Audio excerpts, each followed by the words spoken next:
अजून दीपकजी आहेत, माझे शाळकरी मित्र आहेत, त्यांना मला अगदी जवळून पाहिलेलं आहे. तुम्ही पण सगळ्या लोकांनी मला जवळून पाहिलेलं आहे.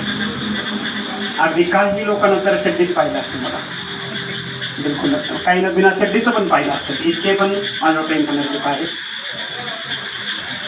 त्या सार्वजनिक जीवनात प्रवेश केला तेव्हापासून काही राजकीय मित्र जमा झाले, काही राजकीय मित्र पण भेटले, पण राजकारणाच्या व्यतिरिक्त मी माणसं जोडण्याचा प्रयत्न. म्हणून मी एक फोन मॅसेज केल्यावरती तुम्ही माझ्यावर थोडंफार प्रेम करणारे लोक आहेत, तर सर्व जमा झाले 2 तासापासून. पण मी या कार्यक्रमात थोडंसं नावच बदललं आहे, फ्रेंड्स फाउंडेशन परिवार. पक्षाचा विषय आला की आपण एका चष्म्यातून पाहतो. विशिष्ट राजकारणाच्या व्यतिरिक्त माणसं जपलं पाहिजे, माणसं कमवले पाहिजे. आपण माणसं वापरतो आणि पैसा कमवतो, पैसा वापरला पाहिजे आणि माणसं कमवली पाहिजे.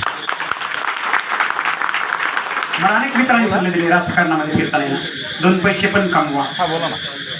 म्हटलं निश्चित कमवल. 2 पैसे कमवण्याऐवजी 200 माणसं जर कमवली ना तर 2 पैशाऐवजी 2 कोटी रुपये येतील. म्हणून राजकीय उद्देशानं हा मी कार्यक्रम काय अजिबात आयोजित नाही केला. माऊली माझ्यावर जीवाकडे प्रेम करणारा आमचा माऊली चिमणे, बाबूराव मिसाळ, तेजस शिंदे, अक्षय लाल यानं खूप फोर्स केला मला की तुला यावंच लागेल, तुम्हाला यावंच लागेल वाढदिवसाला. म्हटलं अरे काही गरज नाही वाढदिवसाच्याला, कंडिशन अशी आहे. आणि त्यांनी फोर्स केल्यावरती मी इथं आलो. 3 वाजता उठून आणि अगदी दुपारी 2 नंतर आमचं ठरलं की आम्ही सहज तिथं आलो. म्हटलं पाहूया तिथं जमतं का करायला. तर सोळंक्या पाटलांनी आम्हाला साथ दिली. त्यांनी सांगितलं की आम्हाला हा कार्यक्रम करूया. की मी बोलायला का उठलो ही गोष्ट लक्षात पाहिजे की ज्या दिशेनं काम करायचंय, ज्या दिशेनं काम घेऊन जायचंय आणि ज्या उद्देशानं काम करायचंय तो उद्देश, ती दिशा कधी कधी आपल्या जवळच्या तरी लोकांना कळत पाहिजे. कारण आपल्या जवळ असणारे किंवा आपल्या बाजूला असणारे आपल्याविषयी बराचसा भ्रम पसरत असतात, चांगला वाईट. माझे मित्र आहेत किशोर आणि शरद, ते दुसऱ्या पक्षात आहेत, त्यांचे व्यक्तिगत हित आहेत, तिथं ते कट्टर आहेत त्या पक्षाचे. पण आम्ही तरी सुद्धा 1 तास बोलतो समाजकारणावरती, लोकांच्या कामावर. लोकांचा छोटासा स्वार्थ असतो, पण आपण सार्वजनिक जीवनात आल्यानंतर आपला वैयक्तिक स्वार्थ बाजूला ठेवून, आपल्या कुटुंबाचं हित थोडंफार बाजूला ठेवून जेव्हा आपल्याला नेता व्हायचं, आपल्याला पुढे जायचे, तेव्हा आपल्याला लोकांसाठी काम करावं लागतं. हे काम करताना प्रचंड अडचणी येतात. त्या अडचणी अगदी आपल्या व्यक्तिगत आयुष्यात बोललं जातं, आपल्या आर्थिक बाबीवरती बोललं जातं, आपल्या कमजोरीवरती बोललं जातं, आपल्या रेंगावरती बोललं जातं, सगळ्यावरती बोललं जातं. पण आपण जर त्या बोलणाऱ्या लोकांकडे लक्ष देत गेलो, आपण जर त्यांच्याकडे लक्ष देत गेलो, तर आपल्याला ज्या इतरांसाठी करायचंय, आता आपण 100 लोक जमा झालो असतो, पण या 100 लोकांच्या कुटुंबात 4-4, 5-5 सदस्य असतील. म्हणजे जवळपास आपण 500-600 लोकांच्या यासाठी काम करतोय, आपण एकट्यासाठी काम करतोय. पण तो हेतू ठेवून, ते ध्येय ठेवून मी सार्वजनिक जीवन स्वीकारलं. मला अनेक वेळेस कधी पोलीस स्टेशनमध्ये जाण्याचा योग आला, कधी एखाद्या कचेरीत जाण्याचा योग आला, तर मला खाजगीत अधिकारी म्हणायचे तुम्ही कसं काय माणसं राजकारणात. मी म्हटलं मग राजकारण अंगठे छाप माणसानं, गावड्या माणसानंच केलं पाहिजे का? सुशिक्षित माणसानं करू नये का? संवेदनशील माणसानं करू नये का? ज्याला इतरांच्या दुःखाची, स्वतःच्या दुःखासारखी जाण आहे त्यानं करू नये का? मी ऊस तोडलाय, अगदी मला सिंपत्ती नको, मला सहानुभूती नको. मी पाहिले, मला अगदी शिंदे मामाने पाहिलं असेल, जायबाई मामाने पाहिलं असेल, भगवंतासनी पाहिलं असेल, आबाने पाहिलं असेल. मी ऊस तोडला इथं अगदी नालेवाडी, आंतरवाडी, आपल्या भगवाननगर शिवार, जिथं लोक सकाळी जात होते आणि तिथं बसून सकाळी न्यारी करायची. मग मी माझी परिस्थिती किंवा माझ्या समूहाची परिस्थिती बदलण्यासाठी लढायचं नाही का? त्याच्यासाठी आवाज उठायचा नाही का? मग तो आवाज उठवताना मी सातत्यानं सकारात्मक राजकारण केलं, नकारात्मक नाही. नकारात्मक म्हणजे दुसऱ्यावरती टीका टिप्पणी करायची, तो कसा खराब आहे, त्याचं कसं खराब आहे, हे मी कधीच नाही. पवनजी मला ओळखतात, नेहमी माझ्या फेसबुक पोस्ट त्यांना वाचतात. मी कधी फेसबुक पोस्टवरती सुद्धा लिहिलं नाही. हे मला यासाठी सांगायचं की जेव्हा आपण सार्वजनिक जीवनात काम करतो तेव्हा आपण आपलं काम करत पुढे जाईल. मग माझ्या शिक्षकांना मला एक गोष्ट सांगितली होती, बेडूक असतो, एक बेडकाचं गाव असतं आणि एक टेकडी असते. त्या टेकडीच्या खाली ज्या तळ्यात बेडका असतात, त्या बेडकांच्या रोज गप्पा उठल्या की सकाळी वर टेकडीवर गेल्यावरती खूप भारी, वर टेकडीवर गेल्यावरती खूप भारी, पण वरती जाताना वाटेत साप, विंचू हे डंक मारून आपल्याला खातील किंवा घुबड किंवा अजून काय असेल तर आपल्याला खातील. ते सगळे बेडकं जमायचे आणि वरती पाहिजे त्या टेकडीकडे असं सातत्यानं पाहिजे वरती टेकडीकडे. पण एकानं काय हिंमत केली नाही वरती जायचं. एक बहिरा बिडूक असतो. तो बहिरा बिडूक ती रोज गप्पा ऐकतो पण त्याला कळत नाही काय चाललंय. पण त्याला विचारायला एक दिवस वाटतं वरती जायचंय. बाकीचे खालून टाळ्या वाजतात. तुम्ही कसं काय केलं? वाटेत तर इतक्या अडचणी होत्या. तर हा काय म्हटले? वाटेत तर प्रचंड अडचणी होत्या. तर ते म्हटले तुम्ही काय चर्चा करत होते आणि काय सांगत होते वाटेत याकडे माझं लक्ष होतं, कारण मी बहिरा होतो. मला फक्त वर जायचं होतं आणि बाकीचे काय बोलतात त्याच्याकडे. मग कधी कधी आपण काम करताना बहिऱ्या बेड कसा करायला पाहिजे. मी हे सार्वजनिक सेवा यांनी सगळ्यांना मला सांगितलं. बऱ्याचशा काही गप्पा पण माझा जास्त झालं माझ्या प्रेमापोटी की आपण मंत्रालयापर्यंत इथपर्यंत आहे. मंत्रालयापर्यंत सगळ्यापर्यंत ओळख आहे. गेली 10 वर्ष मी UPSC सारख्या मुलांना शिकवलं. जवळपास शेकडो अधिकारी आहेत. फौजदारांचा कारखाना आहे. पण त्या कारखान्याचा मी कधीच दुरुपयोग नाही केला. स्वतःची एक डिग्निटी, स्वतःचा एक आत्मसन्मान, की त्याला अशी विनंती केली नाही की हे माझं एवढं काम कर किंवा त्याला असं पैशाचं प्रॉब्लेम नाही, हे माझं काम कर. माझी सेल्फ रिस्पेक्ट आहे, डिग्निटी आहे. हे नियमात बसतं, हे नियमात बसून तुम्ही करा. आणि ते माझ्या माझ्यासाठी नाही मागायला आलो, मी लोकांसाठी मागायला आलो, त्यांच्यासाठी करा. त्याचंही आपण भाग. आप्पाजीनं सांगितलं किंवा गणेशजीने सांगितलं की OBC समाजासाठी, केवळ OBC समाजासाठीच नाही तर सारथी नावाची एक संस्था आहे, बार्टी नावाची एक संस्था आहे, तार्टी नावाची एक संस्था आहे, महाज्योती नावाची एक संस्था आहे. या चारही संस्थेमध्ये आपण जेवढ्या जातीच्या आहेत तेवढ्या जातीच्या लोकांसाठी काम होतं.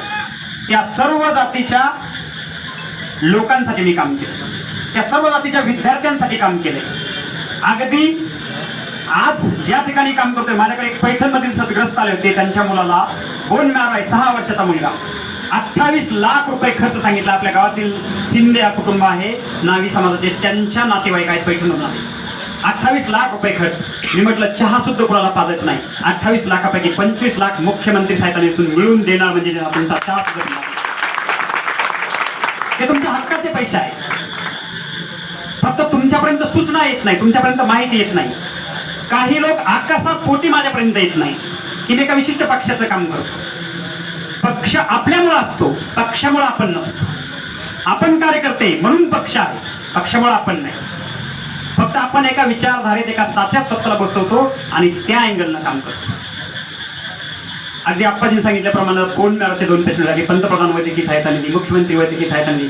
आज तुकाराम महाराज पाचपुले, मी त्यांचं नाव घेतो, माऊली आहेत माझ्यासमोर, माऊलीला विचारा. आज त्यांचं किडनीचं ऑपरेशन आहे, ट्रान्सप्लांट. अवघ्या 2 दिवसात मी स्वतः माझ्या गाडीत प्रचंड आजारी असताना मला बोलता येत नव्हतं, माऊली माझ्या बरोबर. पण मी माझ्या गाडीत घेऊन गेलो आणि एका अवघ्या त्यांना 24 तासामध्ये 1.5 लाख रुपये त्यांच्या खात्यावरती जमा. त्यांचं पत्र सुद्धा. मला हे सांगायचं का, हे काम की मी ज्या दिशेला काम करतो तेव्हा तुम्ही तुमचं संकट असेल, तुमची अडचण असेल तेव्हा आठवणीनं मला कॉल करा. तुमच्या वाईट कामात कॉल करा. मला कधी टोपी नाही घातली किंवा मला कधी हार नाही घातली तरी मला त्याचं दुःख नाही, कारण मी ठरवून आलो. तुम्ही सगळ्यांना सांगितलं नाही की लाव सर तुम्ही या आमच्या नेता व्हा. आपल्या साजऱ्यात मलाच कंड होता, मीच आलो तिकडून. पण माझ्या ह्या प्रेमापोटी आलात. काही लोकांनी अगदी माझ्याबद्दल आदर आहे म्हणून आले, काही लोकांना काही भविष्यात काही तुला आता मला भेटणारे रामराम हे सगळे ओळख असतो, कोणत्या आदराचे आहे, किती प्रेमाचे आहे, सर्व. आधी शिवाजीराव त्यांचं माझं सत्यानं बोलणं असतं. हे सुद्धा मला कधी कधी कारण सांगितलं, सर तुम्ही या गोष्टीवरती बोला. मला जी गोष्ट जमत नाही, मी म्हणतो शिवाजीराव हे आपल्या बसची बात नाही, हे जरा तुमच्याकडे सामदाम दंड भेदे जरा याच्याकडे पाहून घ्या तुम्ही. त्यामुळे शिवाजीरावांनी सुद्धा मला त्या गोष्टी सांगितली. म्हणजे आपण जे बी काम करतो, जे बी काही करतो ते इतरांसाठी थोडंफार तरी आपण केलं पाहिजे. तो हेतू ठेवून, तो उद्देश ठेवून मी आलो.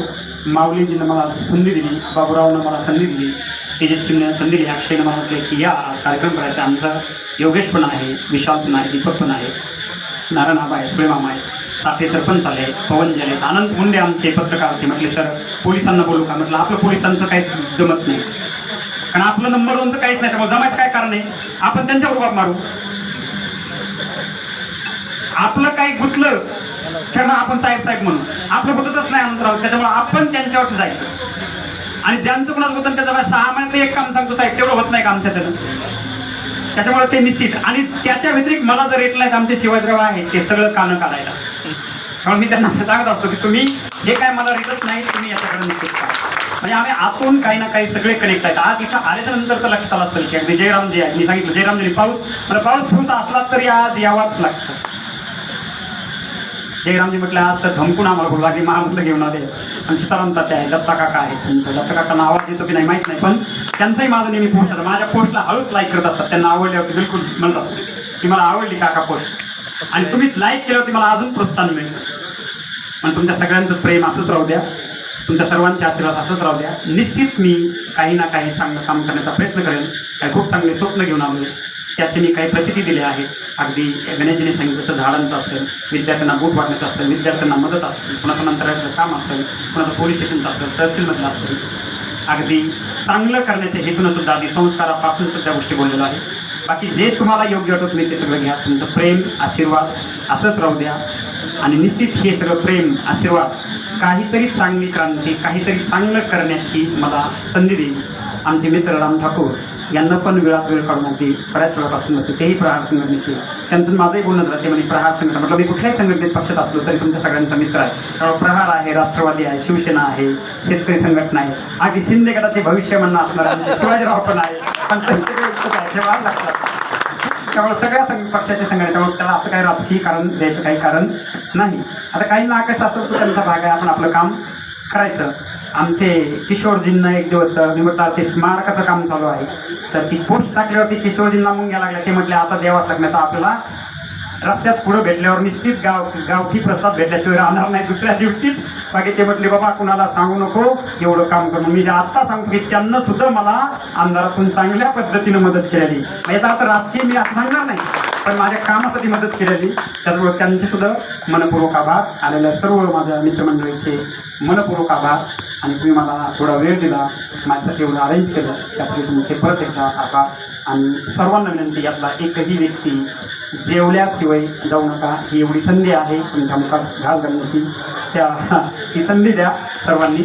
आणि बाकी आपली मुलं आहेत तर त्यांना करायचं एन्जॉय माऊलीने केलेली व्यवस्था ती करतील. ज्येष्ठ मंडळीनं सर्वांना मी सर्वांच्या आपल्याला विनंती करेन की तुम्ही जेवायची व्यवस्था करा. धन्यवाद. थँक्यू.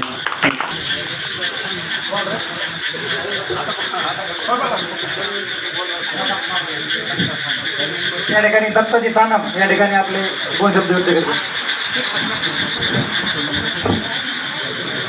हॅलो लाडसर तसे ठीक नाही पण जास्त बोलणार नाही, त्याच्यासाठी अधिक क्षमा मागतो. पण भविष्यातली तुमच्या हातून आज याच्यापेक्षाही आणखी चांगल्या कार्य घडवू ही बाबाची प्रार्थना करतो. आणि तुम्हाला वाढदिवसाच्या आनंदकोटी शुभेच्छा देतो. माझं मी तब्येत ठीक नसल्यामुळे मी जरा जास्त बोलू शकत नाही, जरा सर्दी ताप वगैरे जास्त आहे. तरी तुम्हाला वाढदिवसाच्या खूप खूप शुभेच्छा. जे आजपर्यंत तुम्ही जे कार्य आत्तापर्यंत सांगितले तुमच्या या कार्यातले त्याच्यापेक्षाही जास्त कार्य तुमच्या हातून घडवून. आज तुम्ही 1-2 माणसाला मदत केली त्याच्याऐवजी तुमच्या हातून 4 माणसाला मदत घडवून. 4 विद्यार्थ्यांना घडत असतात त्याच्याऐवजी 8 विद्यार्थ्यांना घडवा. आणि सदैव तुमच्या पाठीशी आहोत. आणि निपक्ष माणसं आहोत, पक्ष आमच्या पाठीशी नाही किंवा आम्ही कोणताही पक्ष घेऊन चालत नाही. आणि निपक्ष चालणारा माणूस कधीही कोणत्या अपेक्षेनं चालत नाही. आणि अपेक्षा ज्या माणसं सोबत नसतील तो माणूस फक्त आणि फक्त समाजकार्य पाहतो. आणि तुमच्या हातून कायम समाजकार्य घडो हीच आमची बाबाचरणी प्रार्थना. आणि त्याच प्रार्थनेतून तुम्हाला वाढदिवसाच्या अनंत कोटी शुभेच्छा. एक दिवस बोलले तर जोडीस आहे आणि त्यांच्या हाते आरती करीतो आणि त्याच्यामुळे मला यायला उशीर झाला. तर विषय आमचे मित्रच आहेत, आमच्या वर्गमित्र आहेत राजभाऊला. आमचे बरेचसे वर्गमित्र आले आहेत. आमचे शरद हातोटे पण आमचे मित्रच आहेत, ते आमचे सोबत असतातच हमेशा, त्यांना पण माहीतच आहे. आणि राजूभाऊचं कार्य ओबीसी समाजाच्या संघटनेसाठी त्यांनी चांगलं कार्य केलं आहे. त्याच्याबद्दल मी वाटतं त्यांच्यासाठी 2 मिनिटं आपण एकदा टाळी घालायला वाटलं पाहिजे. आणि खरोखर ओबीसी संघटनेसाठी त्यांचं कार्य आहे. महाज्योतीसाठी, महाज्योती म्हणजे काय होतं तर माध्यमातून नाव तर घोषित केलं पण त्याला बजेट 0 होतं. मग हे वेळोवेळी भेटले, त्यांना जाऊन सांगितलं की आता तुम्ही सांगितलं याला काहीच नाही. मग त्याच्यानंतर ते महाज्योतीला त्यांनी बजेट टाकलं. त्याच्यानंतर एक सामान्य व्यक्तीमध्ये त्याचं दुखत होतं, त्यासाठी ते दिल्लीपर्यंत वारी केली. हे पण आपण फेसबुकच्या माध्यमातून पाहिलं. त्याच्यानंतर आपले मुलं तरुण झाले पाहिजेत, सक्षम झाले पाहिजे, त्यासाठी त्यांनी काय केलं पाहिजे. छत्रपती शिवाजी महाराज म्हणले की तुम्ही शरीरावर प्रेम करा, तसं ते सांगितलं त्यांनी व्यायामशाळेची दरज साहित्य आणून दिलं.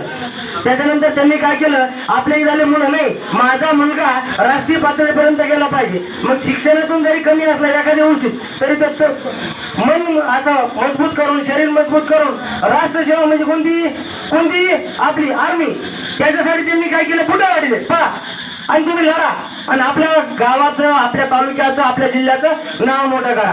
त्याच्यानंतर त्यांनी काही आपले माजी जवान होते, माजी सैनिक होते, त्यांचे पण काही छोटेसे कार्यक्रम घेतले. या माध्यमातून ते समाज जनजागृतीचं काम करतात.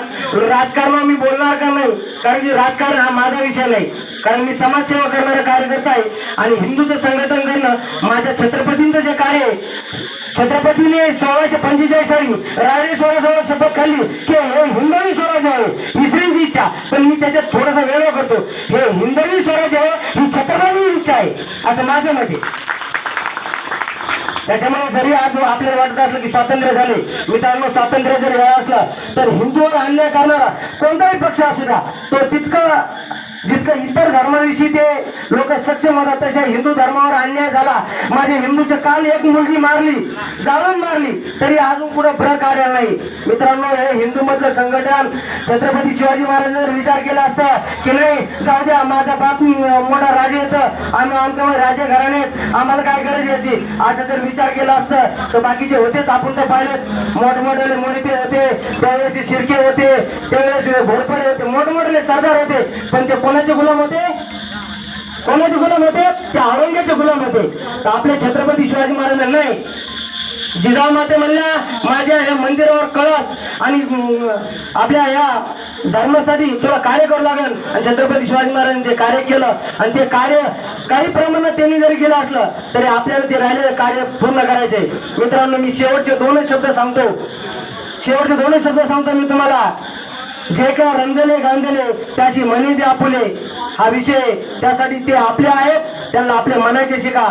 कारण की तुम्हाला तर माहितच आहे सांगण्यासारखं काहीच नाही, तरी पण अजून एक सांगतो मी की तो चित्तीजोर 10,000ची सैन्य घेऊन लढण्यासाठी आलता नाही. हे किती मावळे ज्यांना मी कैद करणार, त्यावेळेस तुमच्यासारखा प्रत्येक जण, तुम्हाला सांगतो तुम्ही कमी समजू नका, प्रत्येक जण बाजीप्रभू देशपांडे त्याच्यामुळे कमी समजू नका. 300 मावळ्यांनी तुम्हाला सांगतो सकाळ जोडली, पण अजिबात त्यांनी माग आले नाही. आणि माझे छत्रपती शिवरायाच्या वेळेस विजयगड पोहोचले, तोप मारली, त्यावेळेस ते पाठीमागे आले. त्याच्यामुळे 300 मावळे पण 10,000 भारी असतात आणि जेवढे जमलेत का हे सगळे मावळेच आहेत.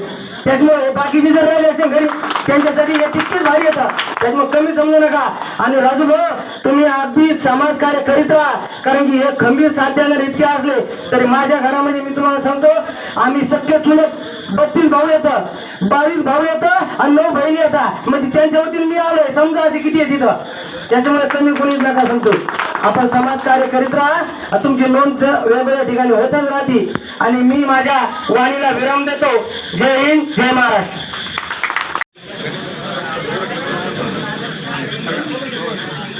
श्री शिवानाना मोरे क्षत्रिय गुरु प्रतिष्ठान पात्रवाला या ठिकाणी त्यांचं सरांना शुभेच्छा दिली.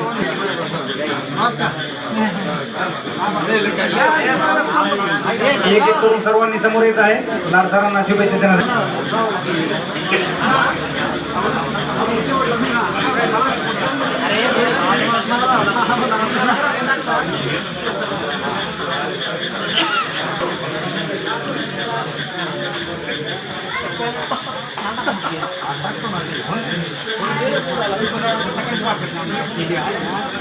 शूटिंग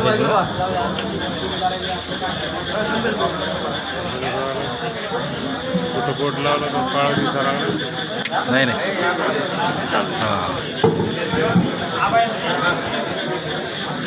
चालू कर ना. चालू एका वर चालू.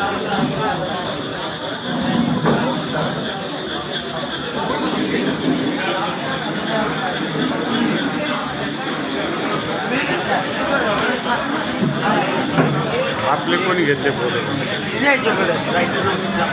सर्वांना या ठिकाणी सरांकडून विनंती आहे, कृपया कोणी जेवल्याशिवाय घरी जायचं नाही आहे. सर्वांनी या ठिकाणी सर्वांना जेवणाचं आमंत्रण आहे. सर्वांनी जेवण करून घरी जायचं.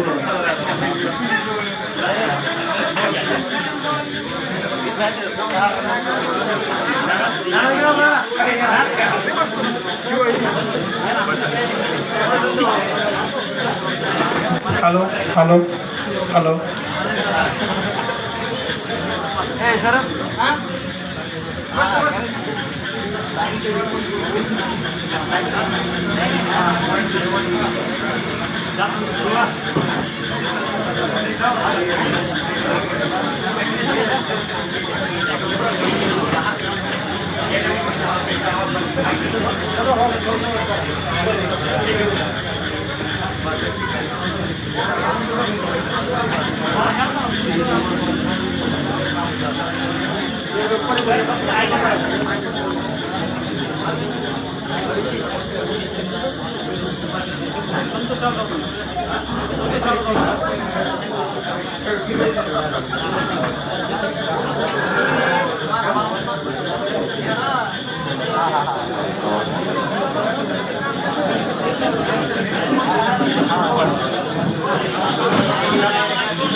हॅलो त्या ठिकाणी आपलं मनोगत व्यक्त करण्यासाठी मी या ठिकाणी आमंत्रित करतो पत्रकार श्री पवनजी पवार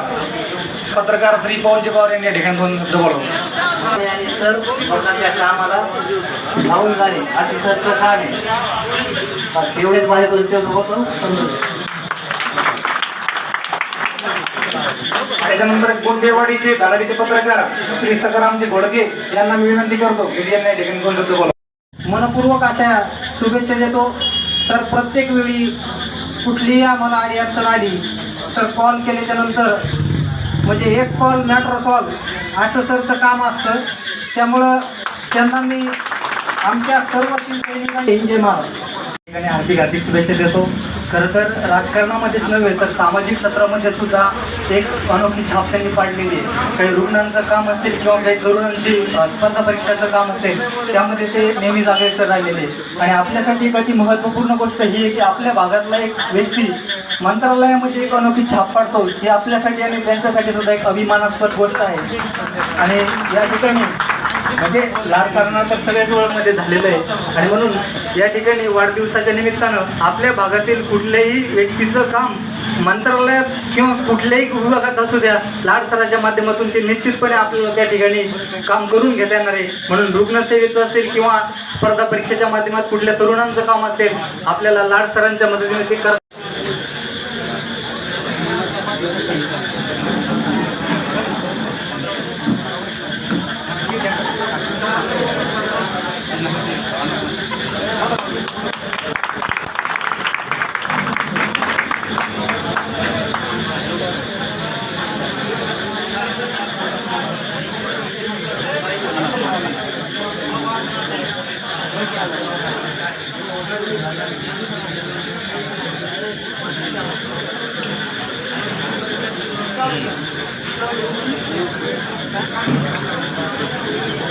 गाडी